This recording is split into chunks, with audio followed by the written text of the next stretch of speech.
G'day everybody, Matt from Supertech Electronics, and today we're going to remove a Kia Carnival Stereo system. Tools you will need today is a plastic spudger and a Phillips head screwdriver. Okay, let's get started. The first part we're going to remove or loosen is this part here. Now it is held in with clips. Ours is loose for video purposes, but once you get it to that stage, just let it sit there loose.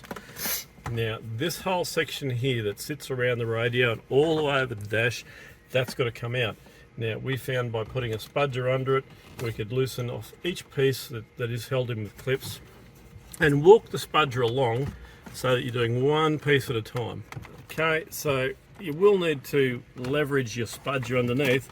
Once you get it to that stage, you can unplug the start button because that's connected by an electrical cable. And what we're going to do is take this as far away from the car as possible. So now that we've got that whole piece out of there, I'm just going to put it aside so it doesn't get damaged. Okay, so the head unit is held in with 1, 2, 3, 4 screws. We're going to go ahead and undo those.